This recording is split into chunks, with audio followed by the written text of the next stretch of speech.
सुन आज चाहिँ हामी बिल अफ एक्सचेन्ज सुरु गर्दैछौँ है। बिल अफ एक्सचेन्ज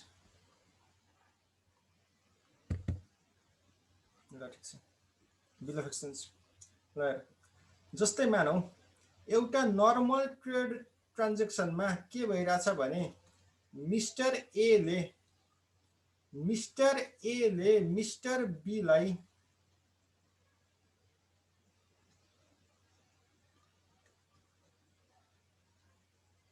सामान बेचिरहेको छ।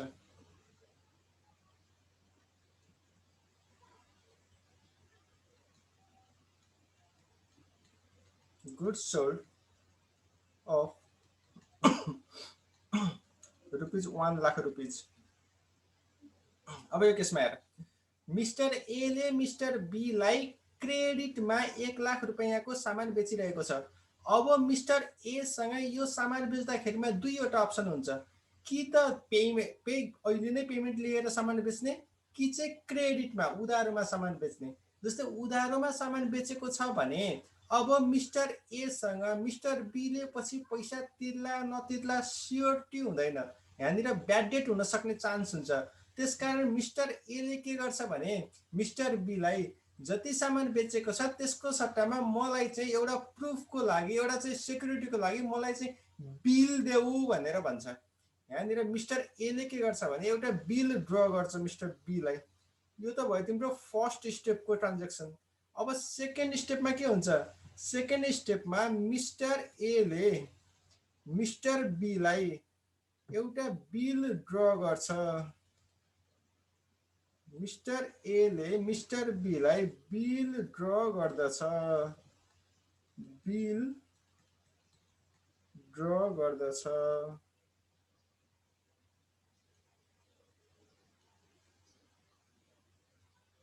कतिको? 1 लाख रुपैयाँको। 1 लाख रुपैयाँ दिनुपर्ने थियो, 1 लाखको चाहिँ बिल ड्र गर्यो उसले फर 3 months। बिलको पिरियड हुन्छ, जस्तै 1 महिना 2 महिना 3 महिना 30 दिन 60 दिन 90 दिन त्यसरी बिल हुन्छ। 3 महिनापछि मिस्टर बीले मिस्टर एलाई 1 लाख रुपियाँ तिर्नुपर्ने गरी एउटा बिल बनाइन्छ। सरी। र यहाँनिर मिस्टर बीले अब यो बिल एक्सेप्ट गर्नु भनेको त्यो बिल चाहिँ मिस्टर ए बीले चाहिँ सही गरेर मिस्टर एलाई नै फिर्ता दिन्छ फेरि।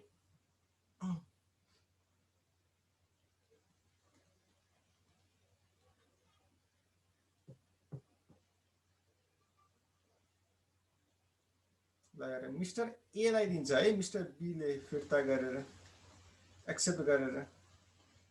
अब के गर्यो भन्दाखेरिमा mister B accepted bill and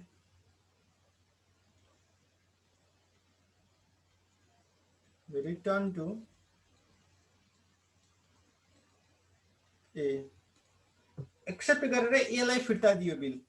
अब यहाँनिर एसँग अब एउटा बिल छ 1 लाख रुपैयाँको, उसले सामान बेचे 1 लाख रुपैयाँको बिललाई, र त्यो बीले चाहिँ जुन बिल दिएको थियो 1 लाख रुपैयाँको त्यो 1 लाख रुपैयाँको बिल लिएर बसेको छ ए। अब एसँग 4वटा अप्सन हुन्छ यो बिललाई के गर्ने भनेर। एसँग 4वटा अप्सन हुन्छ यो बिललाई के गर्ने भनेर। Now mister A has 4 options। अब मिस्टर एसँग 4वटा अप्सन हुन्छ यो बिललाई चाहिँ के गर्ने भनेर। अप्सन 1 यो हामी एकदम म्याक्रो लेभलमा हेर्दैछौँ है, एउटा ओभरअल च्याप्टरमा चाहिँ के हुँदैछ भनेर हेर्दैछौँ है। अप्सन 1 एउटा काम त के गर्न सक्छ एले भने होल्ड बिल टिल म्याच्युरिटी। 3 महिनाको बिल हो, 3 महिना म्याच्युरिटीसम्म, म्याच्युरिटी पिरियडसम्म 3 महिनासम्म उसले बिल आफै होल्ड गरेर बस्छ, आफै लिएर बस्छ त्यो बिल केही पनि नगरिकन। जब म्याच्युरिटी डेट आउँछ अन म्याच्युरिटी, जब म्याच्युरिटी आउँछ तब 2वटा केस हुन सक्छ म्याच्युरिटीमा। एउटा केस के हुन सक्छ भने मिस्टर ए म्याच्युरिटीमा म्याच्युरिटीमा के हुन्छ भने ए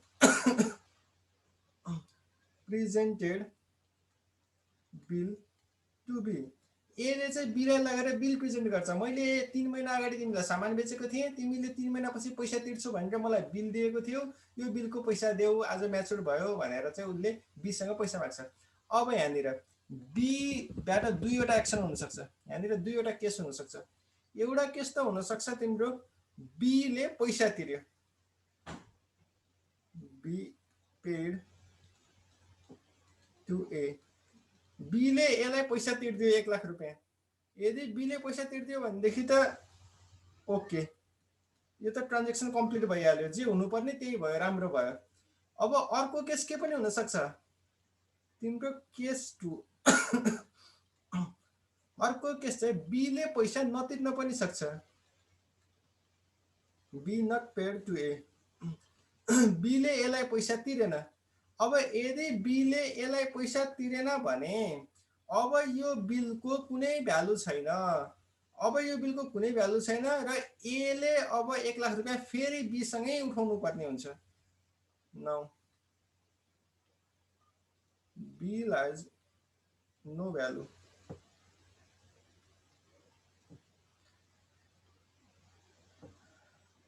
र ए शुड recover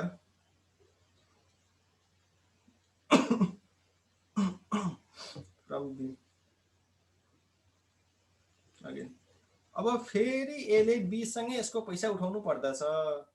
यो त भयो बिल म्याच्युरिटीसम्म एले होल्ड गरेर बस्यो भने के हुन्छ भन्ने कुरा। अब हेर अप्सन 2 हेर, अप्सन 2 अर्को अप्सन के हुन्छ उसँग, एसँग। मेरो पेन कहाँ पुग्यो,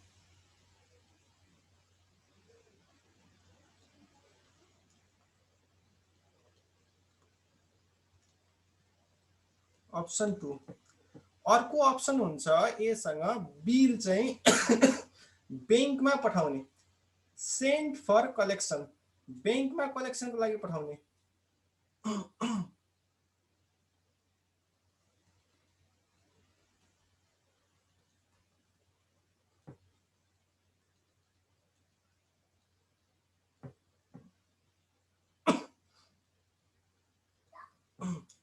यो भनेको चाहिँ के भने एसँग एले बिल आफै होल्ड गरेर चाहिँ बस्दैन, उसले के गर्छ भने उसको आफ्नो बैंकलाई लगेर बिल दिन्छ, बैंकलाई बिल पठाइदिन्छ र 3 महिनापछि बैंक आफैले चाहिँ पैसा उठाइदिनु भनेर जिम्मा दिन्छ, उसले आफूले पैसा अहिले लिने होइन। र 3 महिनापछि बैंकले गएर बीसँग पैसा उठाइदिन्छ र एको खातामा राखिदिन्छ। म्याच्युरिटीसम्म बैंकले एको बिहाफमा बिल चाहिँ होल्ड गरेर बस्छ यो केसमा। अब हेर, अब म्याच्युरिटीमा के भयो त,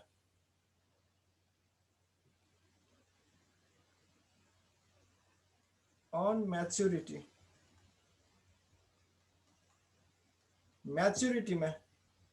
म्याच्युरिटीमा बैंकले बिल प्रेजेन्ट गर्यो बीलाई, बैंक प्रेजेन्टेड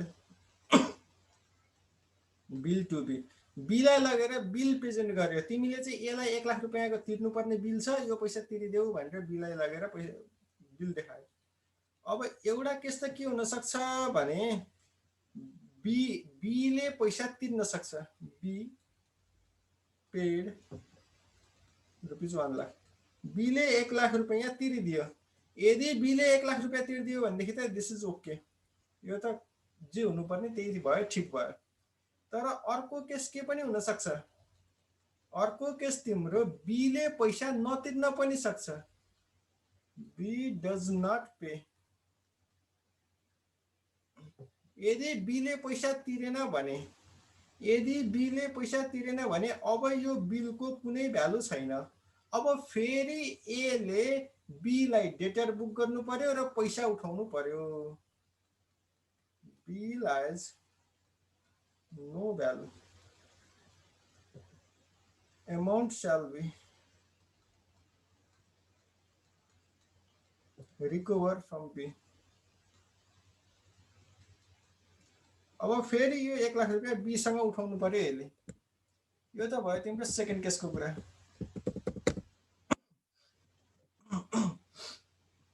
अब हेर थर्ड केसमा के हुन सक्छ अप्सन 3 के हुन्छ एसँग एले के गर्न सक्छ बिललाई एले बिललाई बैंकमा लगेर डिस्काउन्ट पनि गर्न सक्छ डिस्काउन्ट बिल विथ बैंक एसँग जुन बिल थियो 3 महिनाको त्यसलाई चाहिँ डिस्काउन्ट गर्यो बैंकमा लगेर डिस्काउन्ट गर्नु भनेको बिल साट्नु भने हो कि बिल साट्यो बिलको लागि चाहिँ पैसा लियो बैंकसँग उसले अब हेर के भयो ए डिस्काउन्टेड बिल फर रुपिज 79,500 1,00,000 रुपियाँको बिल थियो बैंकले उसलाई 79,500 रुपियाँ दियो 500 रुपियाँ चार्ज काट्यो बैंकले डिस्काउन्ट चार्ज काट्यो 3 महिनाको बिलको पैसा आजै दिएको छ बैंकले आजै दिन्छ भने बैंकले केही सर्टेन चार्ज काट्छ इन्ट्रेस्टको लागि चाहिँ के चार्ज काट्छ 500 रुपियाँ बैंकले चार्ज काट्यो 79,500 रुपियाँ फिर्ता दियो यो भनेको साटेको भने हो है बिल साटेको चेक साटेको जस्तै हो यो चेक साटे जस्तै हो चेक साटेको जस्तै हो चेक साटेको जस्तै गरी बिल साटे हो तर फरकै त्यो हो कि चेक साट्दा तिम्रो टोटल जति पैसा हो त्यति पैसा आउँछ तर बिल साट्दाखेरिमा केही चार्ज काट्छ बैंकले अनि चेक चाहिँ पोस्ट डेटेड चेक काटे साटिँदैन पछिको डेट आयो 3 महिना पछिको चेक आजै साटिँदैन तर बिल चाहिँ साटिन्छ बैंकले साटिदिन्छ अब हेर अब यहाँनिर अन म्याच्युरिटीमा के हुन सक्छ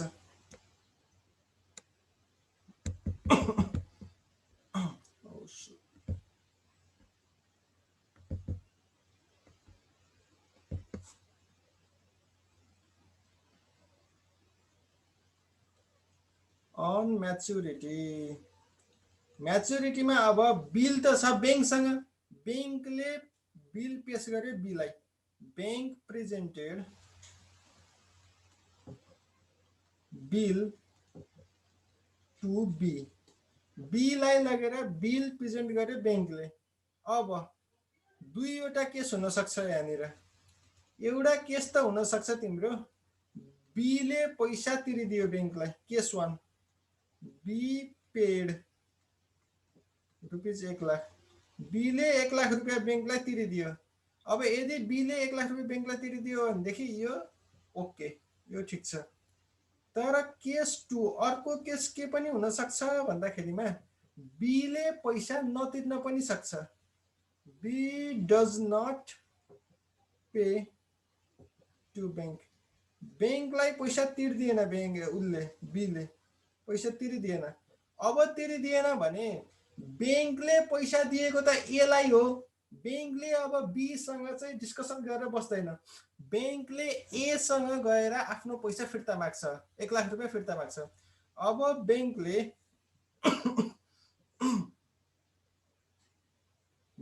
त एसँग पैसा उठाउँछ नाउ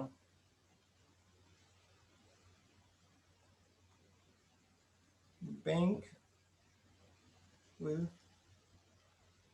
recover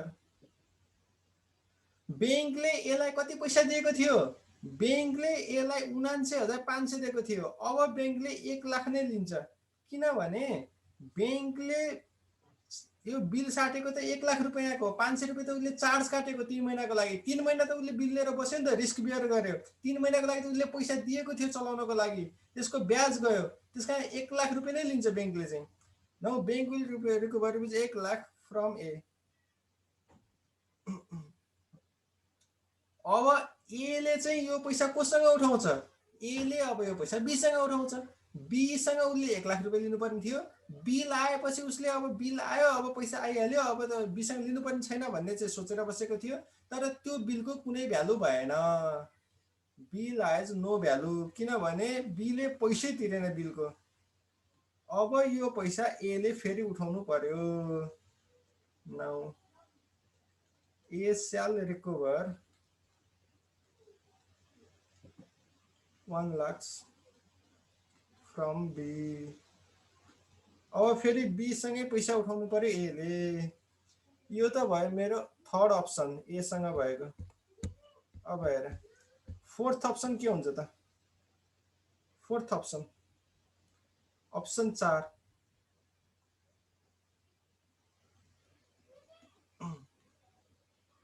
अप्सन 4 ए सँग एले यो बिल आफ्नो कोही क्रेडिटरलाई इन्डोर्स गर्न पनि सक्छ। A endorses bill to his creditor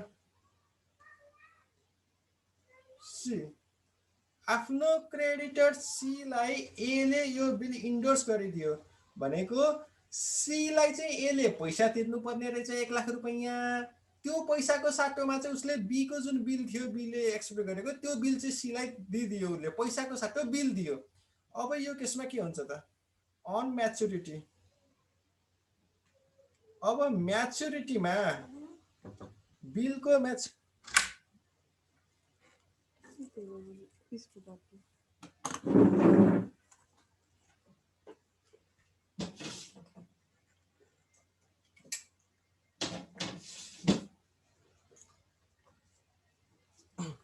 अब हेर बिलको म्याच्युरिटीमा ए सँग बिलको म्याच्युरिटीमा अब यो बिल छ सी सँग।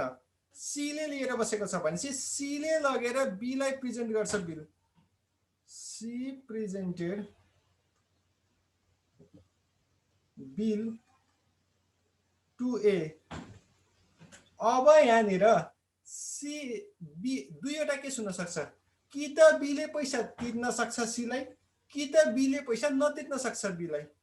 अब यहाँ सीलाई अब हेर केस 1 यदि केस 1 मा के भयो भन्दाखेरिमा B paid ₹1 lakh to C.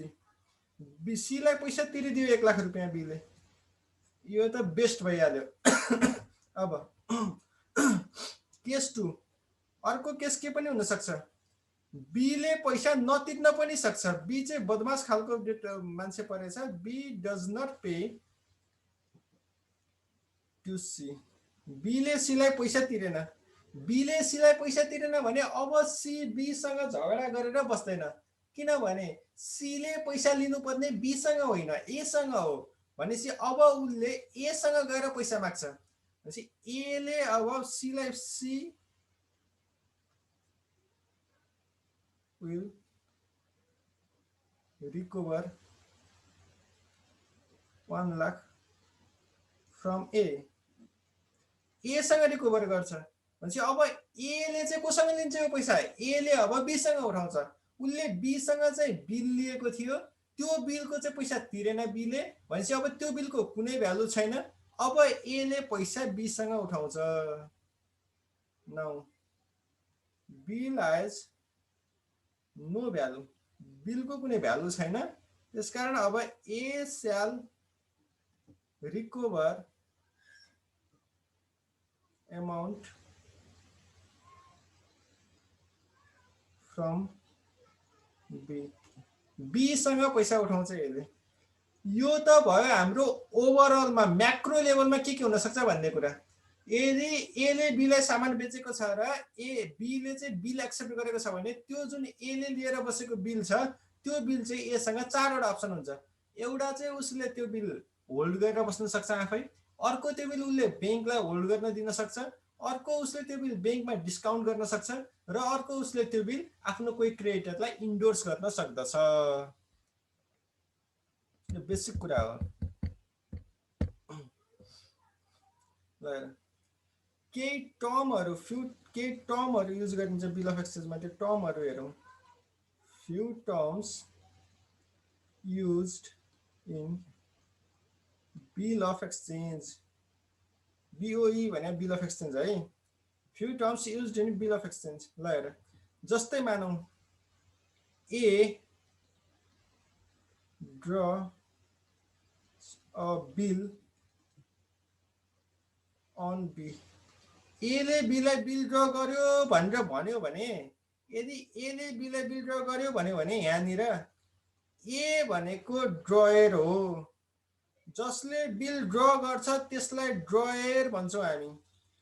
Be भनेको ड्रई हो। जसले बिल एक्सेप्ट गर्छ त्यसलाई ड्रई भन्छौँ हामी। अब यहाँनिर पैसा पाउनु पर्ने, अन्तिममा पैसा कसले पाउँछ भन्ने कुरा हुन्छ। अन्तिममा पैसा यो केसमा एले नै पाउँछ। एले यदि यो बिल होल्ड गरेर बसे म्याचुरिटीसम्म भने एले पछि पैसा पाउँछ। भनेपछि यो केसमा ए नै पेई पनि हो, ए ड्रयर पनि हो, ए पेई पनि हो। तर यदि यो बिल एले आफ्नो क्रेडिटर सीलाई दियो भने अब यो बिलको पैसा कसले पाउने भयो म्याचुरिटीमा? सीले पाउने भयो। भनेपछि त्यो केसमा चाहिँ सी पेई हुने भयो। त्यसकारण ड्रयर र पेई सधैँ एउटै मान्छे नहुन पनि सक्छन्, तर हुन पनि सक्छन्। यदि ड्रयरले आफै बिल होल्ड गरेर बस्यो भने आफै पेई हुन्छ। यदि उसले त्यो बिल ब्याङ्कमा लगेर डिस्काउन्ट गर्यो भने ब्याङ्क पेई हुन्छ, ब्याङ्कलाई तिर्दिनु पर्यो। यदि त्यो बिल उसले कोही क्रेडिटरलाई दियो भने त्यो क्रेडिटर पेई हुन्छ।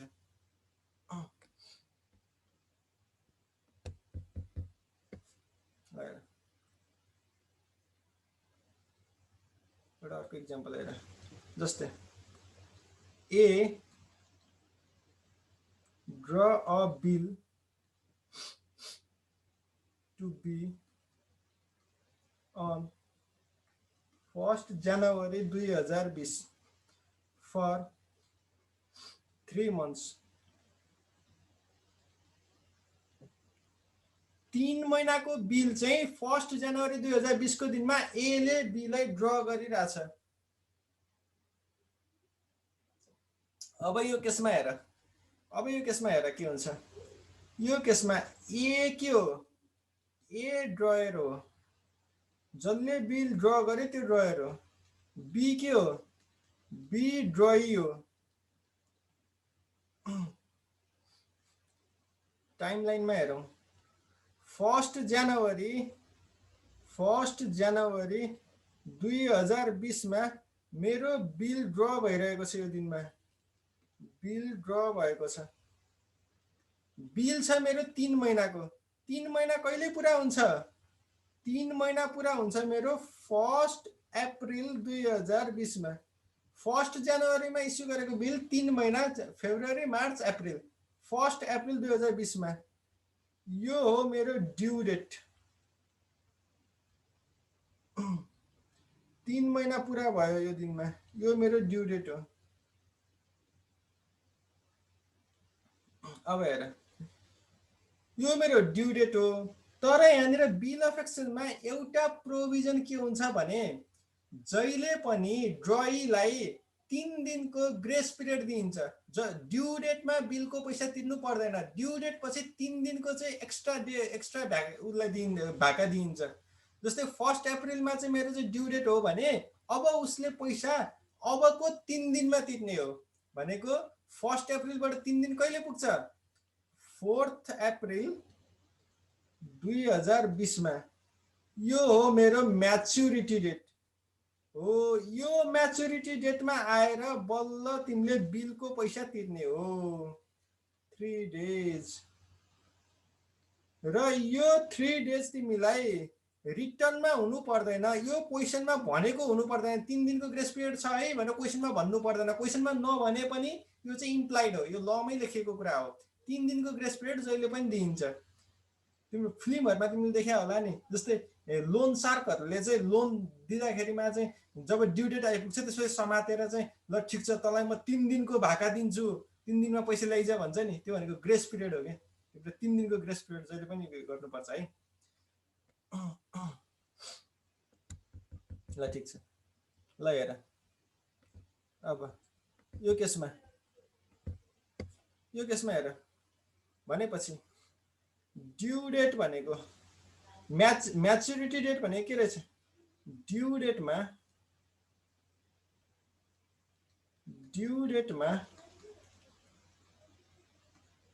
डेटमा यदि तिमीले ग्रेस पिरियड जोड्यौ भने, ड्यू डेटमा ग्रेस पिरियड जोड्यौ भने आउँछ तिम्रो म्याचुरिटी डेट। र ग्रेस पिरियड जहिले पनि 3 दिन हुन्छ।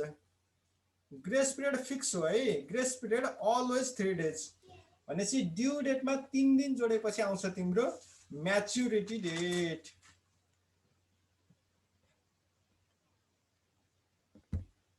ल अब तिम्रो बिल पनि तिम्रो टाइप्स हुन्छ। बिल पनि एउटै हुँदैन सबै।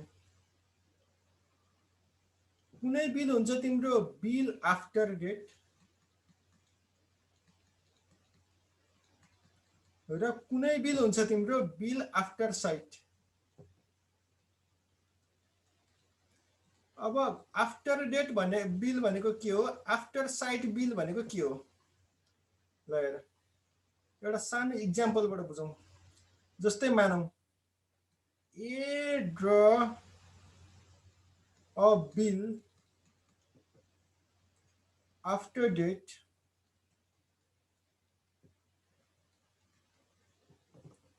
For rupees 1 lakh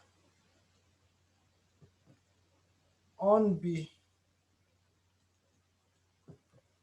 on 1 January 2020।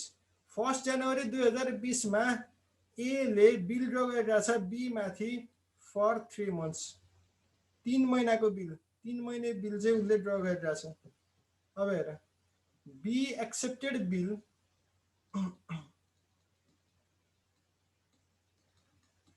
on 5 जनवरी 2020।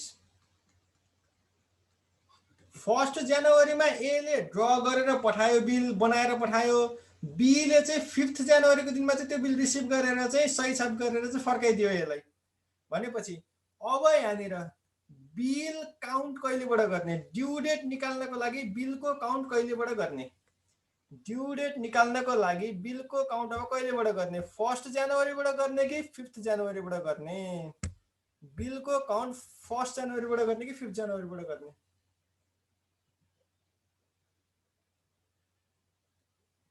Count from bill drawn date.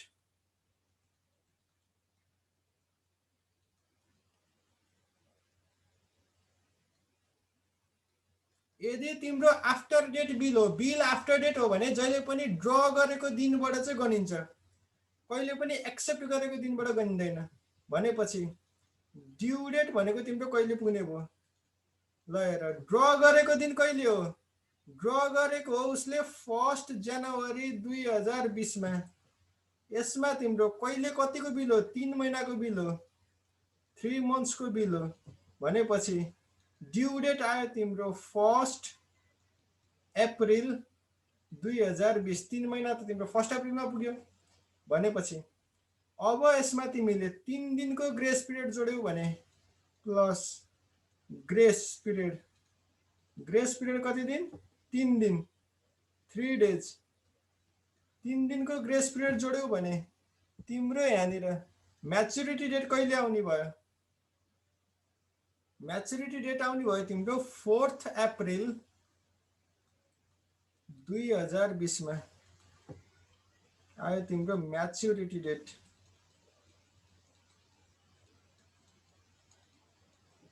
यो त भयो तिम्रो आफ्टर डेट बिलको कुरा, बिल आफ्टर डेटको केसमा।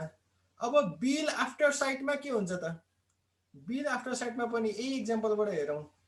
मानौँ A draw a bill after sight for rupees 1 lakh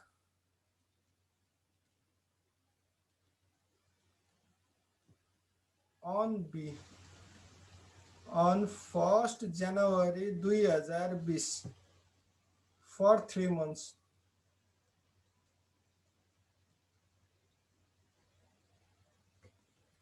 3 महिनाको बिल चाहिँ उसले गरिरहेछ, इस्यु गरिरहेछ।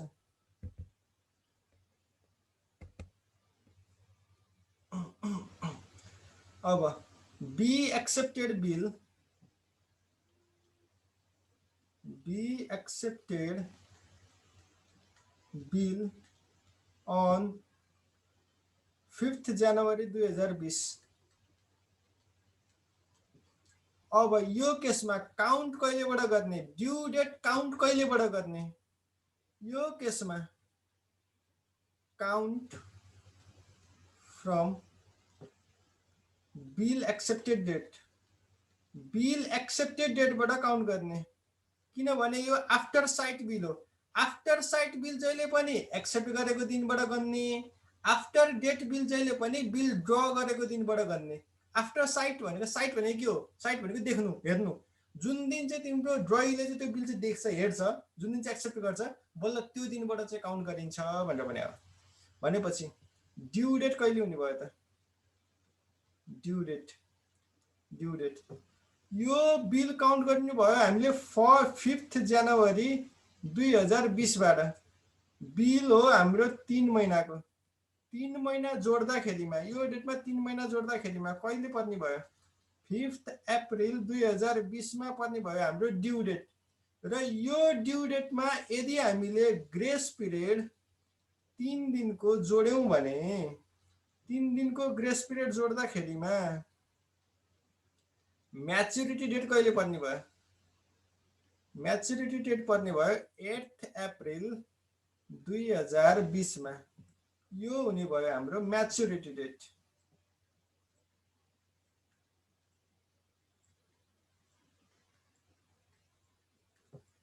भनेपछि तिमीले यहाँनिर के बुझ्नु पर्यो भने, यदि आफ्टर डेट बिल हो भने बिल ड्र गरेको दिनबाट काउन्ट गर्ने, ड्यू डेट काउन्ट गर्दा, र आफ्टर साइट बिल हो भने बिल एक्सेप्ट गरेको दिनबाट काउन्ट गर्ने, ड्यू डेट क्याल्कुलेट गर्दा।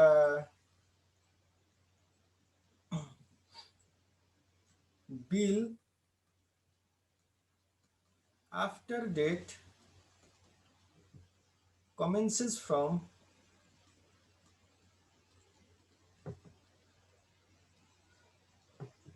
date of bill drawing,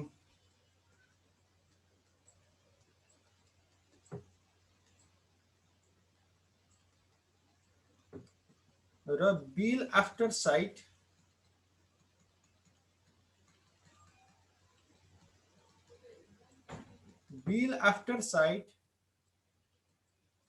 commences from date of bill acceptance, accept गरेको दिनबाट बल्ल बिल चाहिँ को काउन्ट चाहिँ गरिन्छ।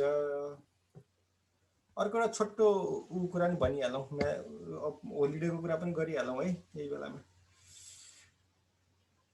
इफ एउटा सानो केस, इफ म्याच्युरिटी डेट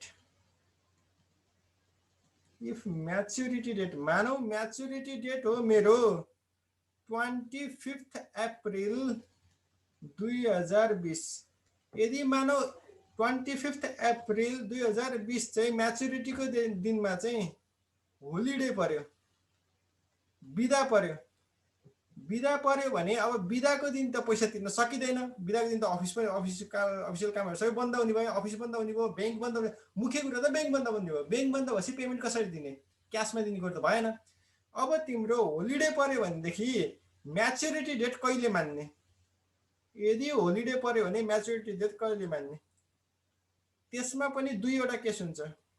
यदि यो पब्लिक होलिडे हो र फोर्सिन होलिडे हो, फोर्सिन भनेको पहिल्यै थाहा भएको, जस्तै यो वर्षको दसैँको टिका मानौ कार्तिक 10 गते छ भने कार्तिक 10 गते दसैँको टिका छ भन्ने कुरा पहिले थाहा हुन्छ कि हुँदैन, त्यो त पहिले थाहा हुन्छ। अब तिमीले म्याच्युरिटी डेट चाहिँ कार्तिकको 10 गते पार्ने, तिमी चाहिँ उसमा पार्ने, दसैँको टिकाको दिन पार्ने, अनि त्यसपछि मलाई त थाहै थिएन त्यो दिन ब्याङ्क बन्द हुन्छ भनेर चाहिँ तिमीले पेमेन्ट नगर्न पाउँदैनौ। यदि त्यस्तो पहिले थाहा भएको होलिडे छ भने तिमीले त्यो भन्दा अगाडिकै बिजनेस डे जुन दिन चाहिँ ब्याङ्क खुलेको छ त्यो दिन चाहिँ तिमीले म्याच्युरिटी डेट हुन्छ, त्यो दिनमा तिमीले पेमेन्ट गर्नुपर्छ। जस्तै मानौ 25 अप्रिल चाहिँ तिम्रो पब्लिक होलिडे हो र यो होलिडे पहिले थाहा थियो, मानौ यो शनिबार हो अथवा चाहिँ पहिले थाहा भएको होलिडे हो भनेदेखि अब तिम्रो previous day preceding day will be maturity date. भनेको यो भन्दा अगाडिको डेट जुन दिनमा चाहिँ होलिडे छैन त्यो दिनलाई चाहिँ म्याच्युरिटी डेट मानिन्छ। 25 अप्रिल पब्लिक होलिडे भयो भने 24 अप्रिल चाहिँ अब तिम्रो म्याच्युरिटी डेट हुने भयो। 24 अप्रिल चाहिँ तिम्रो म्याच्युरिटी डेट हुने भयो। तर यदि यो होलिडे फोर्सिन होलिडे होइन, अनफोर्सिन होलिडे हो, इमर्जेन्सी होलिडे हो, यदि यो तिम्रो इमर्जेन्सी होलिडे हो र यो चाहिँ फोर्सिन थिएन, अनफोर्सिन थियो। अनफोर्सिन भनेको पहिल्यै थाहा नभएको होलिडे। के हुनसक्छ यस्तो? जस्तै स्ट्राइक, हडताल भयो, जस्तै ब्याङ्क हडताल भयो, ब्याङ्कको कर्मचारीहरूले हडताल गरेर ब्याङ्क बन्द गरे अचानक, भनेदेखि त्यो त पहिले थाहा हुँदैन। भनेपछि यस्तो केसमा चाहिँ यो डेट पछिको नेक्स्ट डेलाई चाहिँ म्याच्युरिटी डेट मानिन्छ। यस्तो केसमा next day will be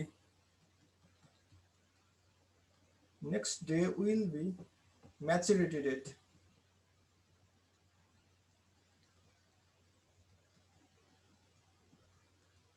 next day भनेको कहिले? 25 अप्रिलमा चाहिँ होलिडे छ भने 26 अप्रिल चाहिँ तिम्रो अब यहाँनिर म्याच्युरिटी डेट हुने भयो। यति कुरा बुझिन्छ कि बुझिँदैन? ल ठिक छ, बेसिक कन्सेप्ट चाहिँ हामी यति नै गरौँ। अब जर्नल सुरु गरौँ है त। जर्नल सुरु गरौँ।